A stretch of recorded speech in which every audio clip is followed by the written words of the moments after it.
No, zdravím vás tu opäť. Je tu podľa mňa moje najobľúbenejšie video a to je pôrod. Takže poďme na to. Neviem, či to nerozdelím aj na... Nie, nerozdelím to na viac časti, ale neviem, či to natočím všetko teraz, pretože toho bude trošku viac. Takže z predchádzajúceho videa viete, že ja som mala extrémny strach z pôrodu. Odpadávala som pri odbere krvi, mala som strach z krvi, z nemocničných priestorov, proste zo všetkého, čo s pôrodom súvisí. No a to tehotenstvo, ako teda prebiehalo, tak prišiel 9. mesiac, 36. týždeň, ja som nebola zbalená do pôrodnice, nebola som na žiadnej tej nie prednáške, ale ako sa to volá, tej náuke, alebo ja neviem proste ako to príprave, to je to správne slovo, príprave. Ľudia okolo mňa už vravili, že Maggie, už sa povali do tej pôrodnice a ja, že hej, povalím sa, ale však ja ešte vlastne ani neviem, či zvládnem porodiť, hej. No a bola Veľká noc, no my sme boli proste na návštevách, boli sme opekať u mojej svokry a ja som sa v ten deň cítila veľmi zvláštne. Neviem to tak veľmi opísať, ale cítila som, že ma boli hlava a cítila som, že mám nižšie brúško, hej. A večer som sa cítila už fakt, že dosť divne a viem, že som išla k našim vtedy, že by mi otco zmeral tlak, pretože som mu vravila, že sa dosť cítim tak zvláštne a ten tlak som mala trošku vyšší ako zvyčajne. No a teda bola som v tom 36. týždni, išli sme večer s manželom spať a okolo 4. som sa zobudila na to, že idem na vecko, no a ja som si myslela, že je to len nejaký slabší únik moču alebo proste niečo také, čo sa už v tom vyššom štádiu tehotenstva stáva, ale prebudila som manžela a mu vravím, že Sebastian, že neviem, či mi neoteká plodová voda. A on, že jo, Maggie, že čo si, že to by si vedela, poď spať ďalej. A ja, že no tá dobre, tak som sa k nemu fajne pritulila a spinkali sme ďalej až do 6. A o 5:50 som sa zobudila na to, že zrazu také, že puk, hej, proste v mojom bruchu. A som sa tak prebrala, že to čo bolo? A že to nebolo prasknutie vody? Nie, že to mi nemohla teraz prasknúť voda, že to by to bolo všade mokro. Si hovorím, čo to bola Margaretka, tak ma kopla. No a tak hovorím manželovi, že vieš čo, ja sa idem začať baliť do pôrodnice. A on, že Maggie, však je nedeľa. Nedeľa bola. Myslím, že hej, že bola nedeľa. Mi hovorí, že hej, teraz si to mýlim proste s niečím iným, to je jedno. Mi hovorí, že Maggie, však je nedeľa. Kde ty teraz sa tu ideš ráno o 6. baliť do pôrodnice? A ja mu že nie, proste chcem sa baliť, mám taký pocit, ty lež, ja sa idem baliť. Dobre, otvorila som dvere do spálne, hej, prepojená s obývačkou. Vtedy sme bývali inde. No a začala som si proste robiť kopky. A on sa tak na to zobudil, začal si umývať zuby, že dobre, no tak keď sa balíš, tak idem ti pomáhať, už aj tak nezaspím, no bolo asi 6:10 a on stal v obývačke a ja som otvorila šuflík so spodným prádlom. Mala som na sebe pyžámo a ako som ho tak otvorila, tak sa zo mňa spustil taký prúd vody. Hej, proste tie ženy, ktorým otekla plodová voda, to poznáte, to nie je, že proste je to niečo, čo sa dá zadržať, vy proste len vidíte, že to tečie. No není to akože ani nejaký pocit, ani nič a ja som reálne skončila takto, že s otvorenými ústami, on tiež. Zvyšil sa mi tep, maximálne, jemu tiež. A ja mu hovorím, je to tu, ja rodím. A on, že no to si neviete predstaviť, čo sa vtedy dialo. Ani jeden z nás nepripravený, nevedeli sme, čo máme robiť, čo sa deje. Tak hovorím, že dobre. Hovorím kľud. A mi hovorí, sadni si, lebo tam bolo fakt, že potopa, polka bytu mokrá. A ja mu hovorím, rýchlo dávajme veci do tašky, hej. Ja som vedela, že ten pôrod môže prísť za deň, ale vedela som aj, že môže prísť za 3 hodiny, hej. Čítala som samozrejme všelijaké príbehy a tak si vravím, že dobre, začneme to chystať. No ale samozrejme tá panika bola taká extrémna, že ja už som si tam začala namýšľať, že už rodím, že už ma proste boli brucho, takže išla som na vecko, dala som si tie pôrodnické vložky a hovorím, že treba sa dostaviť do nemocnice. Začala som si proste ja som proste mala veci už akože premálo nachystané, ale ja som proste vôbec nemala do tej porodnice nič, čiže ja som zobrala ani neviem čo do tej tašky. Reálne tam proste lietali veci cez celú obývačku. Ja mu hovorím, že daj mi porodnícke plienky, on na mňa rucil plienky premálo, hej. Hovorím mi, daj mi zoznam do porodnice, on ho otočil naopak, začal ho čítať naopak, tak ho pretočil. Proste my sme reálne boli v takom strese obaja, že toto keby takto natáčal, ja sa s vami stavím, že to by bola top komédia, hej. Proste teraz, keď si na to spomeniem, my sme sa proste i smiali, i proste sme boli v šoku, ja som sa dala bundu, no a viem, že sme hneď začali volať. Sebastian zavolal svojej mamke, že Maggie začína rodiť, ona hneď, že v ktorom som týždni, lebo my sme vedeli, že ešte len začal 9. mesiac, hej, bol to 36. týždeň prebiehajúci, takže bolo to také na hrane, ale už som teda vedela, však som to stále čítala, že už teoreticky, keď to príde, tak je to fajn, hej, v tomto týždni. No a mame som sa ja svojej nedovolala, tak som zavolala bratovi. Odfotila som sa v aute s manželom, poslala som fotku krsnej, že ideme do pôrodnice, rodím. A mame som poslala tú fotku. Viem, že môj brat vtedy teda utekal za mojou mamou aj za otcom, že Margareta rodí, tak oni si hneď pozreli tú fotku, že to vážne myslíte, že vy ste na ceste do pôrodnice a my, že hej, že je to tu. Vo mne bola neskutočná radosť. Ten stres zrazu nejak proste začal, ja neviem, či opadávať, ja neviem. Proste ja som sa tešila, hej, že Margaretka ide na svet, ja som bola z toho hotová. Prišla som do Prešovskej pôrodnice, do monobloku. Tam samozrejme, že rodil ten môj doktor, hej, ku ktorému som aj celý čas chodila, čiže tam som vedela, že mám ísť. Zazvonila som, spýtali sa ma, že ako viem, že to je plodová voda, hovorím, že tak akože to ani keby som vypila 3 litre vody, tak toto by zo mňa nevyšlo, takže hovorím, určite je to plodová voda. Doktor taký, že no, že sa pozrieme, tak zistil, že áno, že je to plodová voda. Povedal mi, že asi aké veľké je babetko.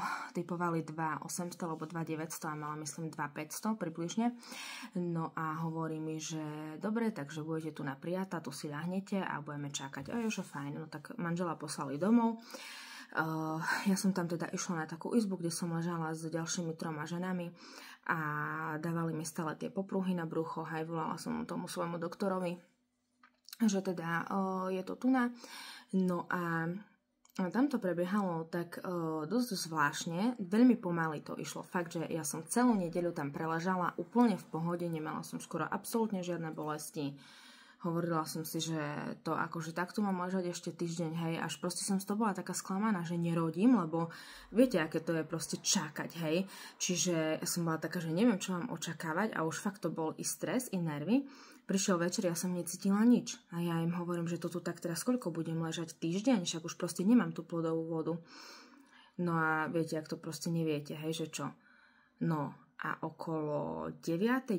večera sa mi začínali kontrakcie a to bolo pre mňa, tie kontrakcie, bolo, že nič. Lebo, jak som vám spomínala v predchádzajúcom videu, že pre mňa menštruačné bolesti boli brutálne, tak tým pádom ja som na to bola taká zvyknutá, že mne kontrakcie neprišli silné, hej. Ja proste som to tak brala, že to akože, že to tak ma boli, že to úplne v pohode. Ja som mala jednu kontrakciu za 15 minút a medzi tým som si pospala. Takže to bolo úplne, že fajn. Fakt, že som z toho bola veľmi taká, že v pohode. Trošku bol problém, keď mi prišli zobrať krv, hej, to som si musela trošku, že dobre, ľahnem si. Vydržím. No a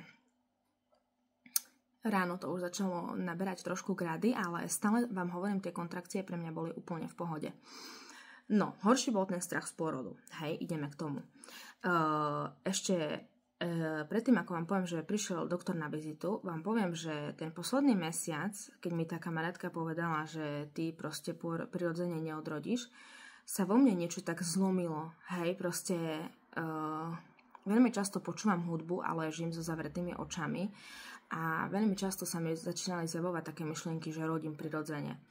A častokrát som sa začala samej seba pýtať, či to fakt nezvládnem a či to není len taký môj strach a že by som sa mala proste prekonať, že práve že to, že sa celý život bojím proste krvi a takýchto vecí, či práve to by nebol ten zlom, že vďaka tej mojej dcere to prekonám, že veľmi som chcela, aby mi to babetko potom, čo ju proste vytlačím zo seba, doslova porodím, dali proste ku mne na hruď, hej. Nechcela som tak veľmi, že viete, že proste zrobia vám cisársky, ležíte na izbe, vám ju už priniesú a nevideli ste ten taký prvý moment, hej. Akože každý pôrod je krásny, každý má niečo do seba, ale ja som si povedala, že fakt by som chcela zažiť proste ten pocit, že mi ju takú teplúčku proste priložia od tej krvi proste, že je to proste to moje vytúžené babetko, ktoré si predstavujem každý večer, ako vyzerá a fakt to proste pre mňa bolo veľmi také, že Margareta, že proste zamysli sa, fakt to nezvládneš. Hej, v tej mojej hlave, furt, jak kamarátka mi hovorí, to je, keby si išla vytlačiť globus. Po popáleninách, keď horí človek, je to najhoršia bolesť, ako môže zažiť. Keď horí, je to druhá najhoršia bolesť, hej. Proste toto mi ľudia hovorili, vraveli mi, že Margareta, akože je to masaker, proste to sa nedá opísať, hej. Zas na druhej strane boli ľudia, že Maggie, nastav sa psychicky, predýchávaj tie kontrakcie, hoci som na tých prednáškach nebola, tí ľudia vám proste povedia, hej. V hlave bola moja svokra, že Maggie, zatláčiš a pôjde to, hej. Znova bola tam proste slova mojej mamy, hej, že proste keď sa na to cítiš, tak proste to vyskúšaj, hej, proste bol to masaker. Čo som ja vedela, že tam chcem mať manžela. Pretože my spolu fakt máme taký vzťah, že môj manžel ma videl v hociakých situáciách, ja jeho tiež, vždy sme pri sebe stáli. Veľa ľudí mi povedalo, že manžela pri pôrode, tak kde by som si manžela ku pôrodu zavolala, že by ma tam videl, hej, proste v takom stave. A ja hovorím, že a kto už ma má vidieť v takom stave? Však on sa raz o mňa má starať, keď budem chorá, keď mu bude najhoršie, on má stať pri mne.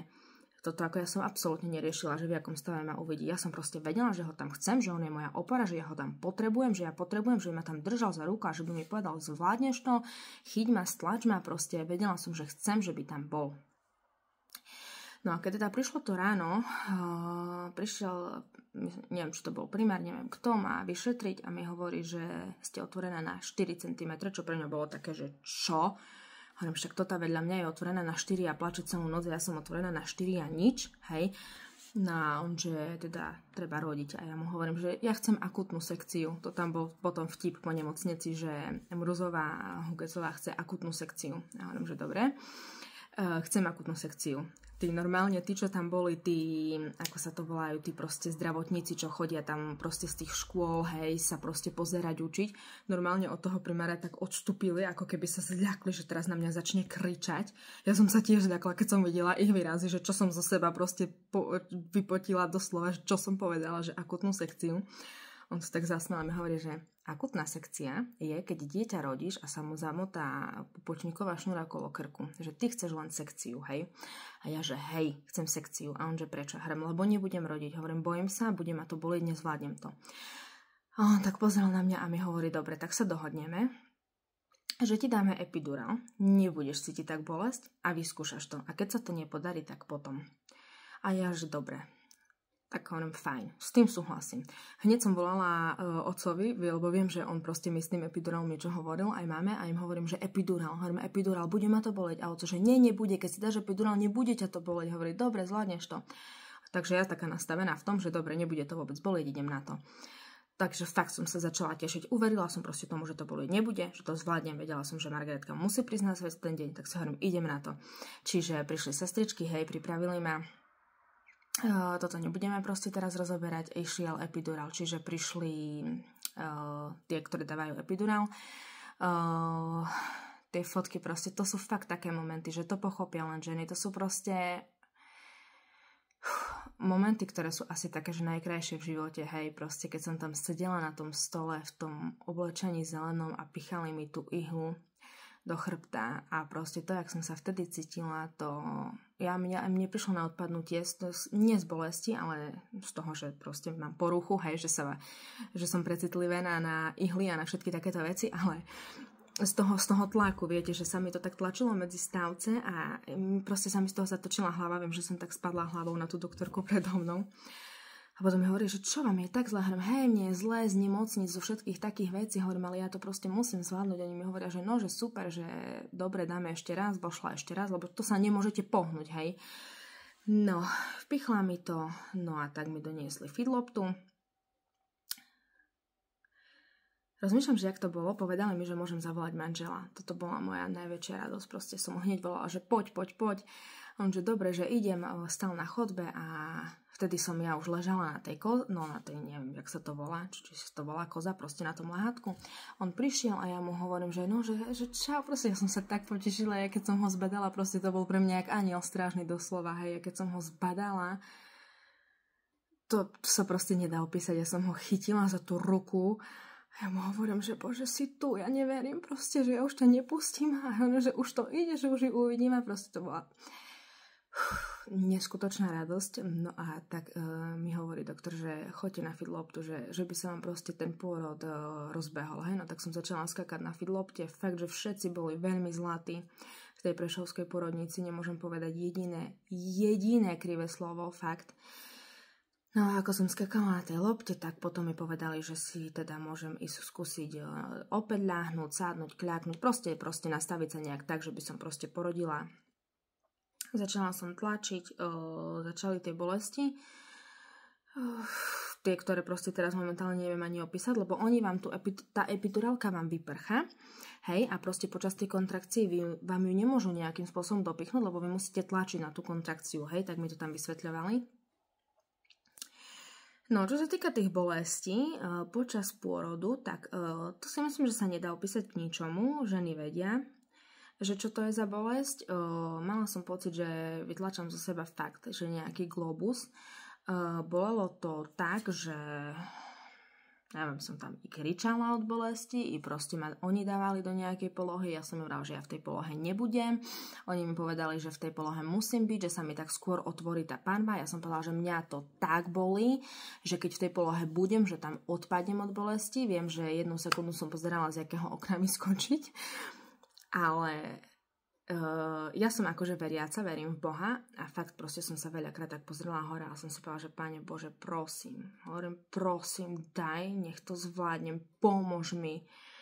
Čiže toto mne osobne veľmi pomohlo, také prihováranie sa. Ja som rodila inak dosť dlho, od možno 1,20 do 2,15, hej, ale to už bolo to tlačenie, čo niektorá žena proste, ja keď som tam ležela, som počula 5 pôrodov a ani jeden z nich netrval tak dlho, fakt, že trvali možno 15-20 minút, to samotné tlačenie.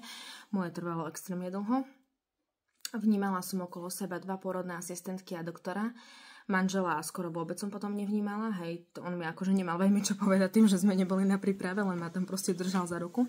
Tie pôrodné asistentky boli úžasné.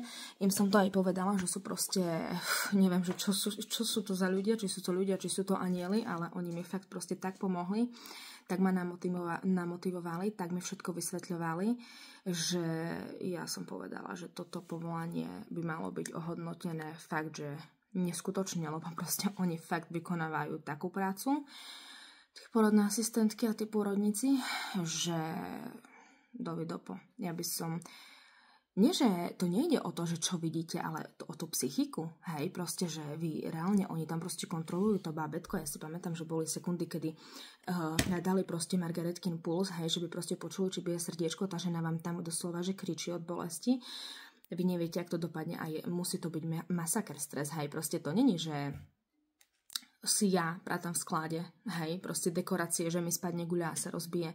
Tak som rozbila guľu za 3 €, čo teraz? To je, vy robíte s ľudským životom, hej. Musí to byť šialené, fakt ako klobúk dole pred všetkými sestričkami, porodnými asistentkami a lekármi, už ani nehovorím. Tu som bola taká, že som si povedala, že wow, že fakt, že veľký obdiv.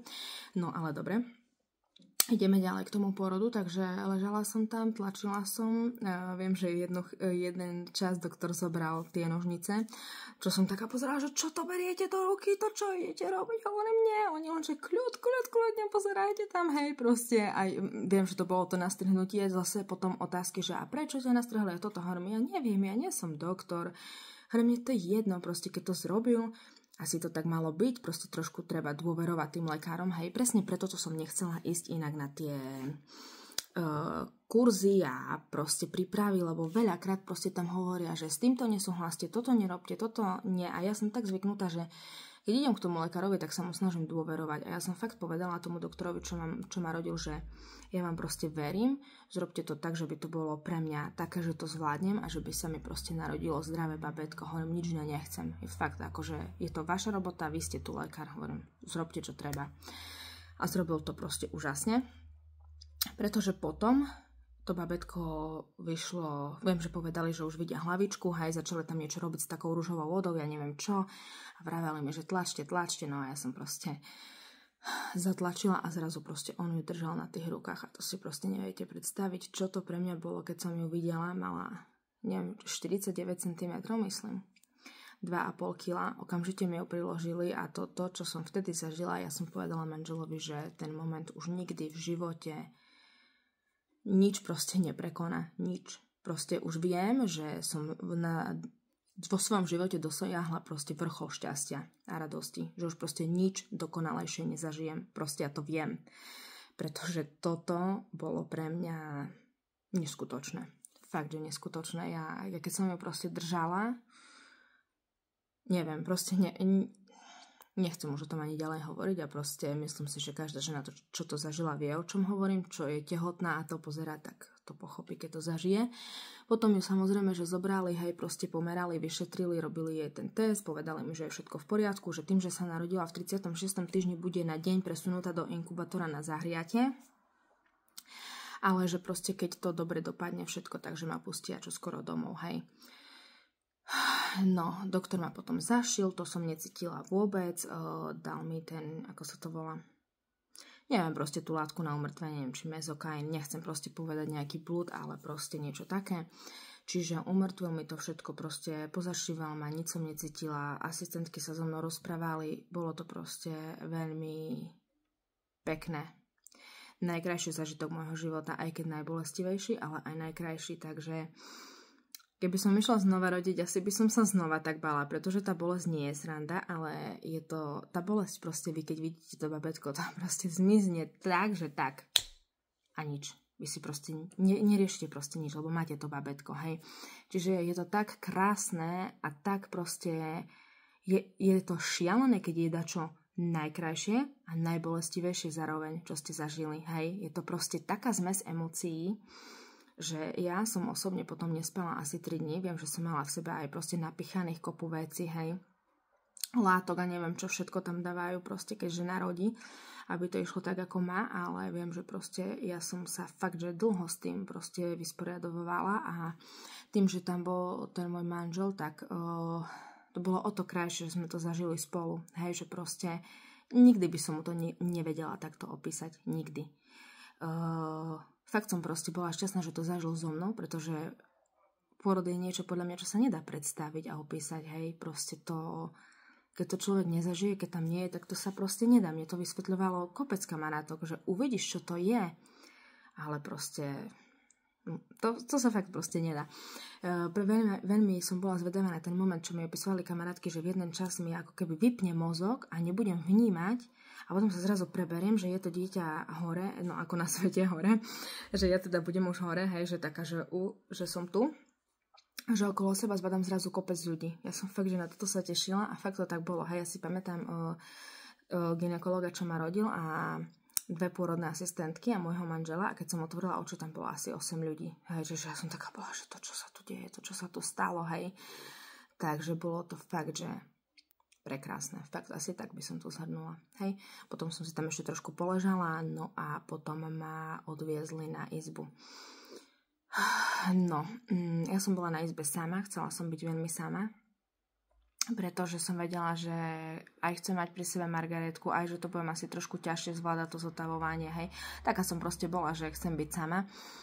A to vám poviem potom zase v ďalšom videu, že aký bol náš pobyt v nemocnici, ako to prebiehalo, ako dlho sme tam boli a ako sme išli domov.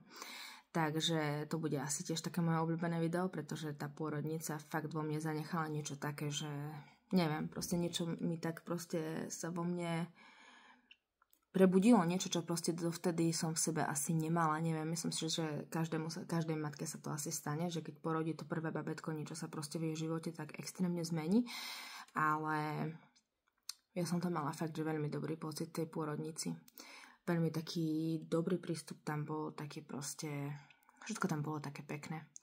Takže môj porod s epidurálkou a s manželom bol krásny. Tým by som to asi všetko uzavrela dneska. Takže majte ešte pekný večer.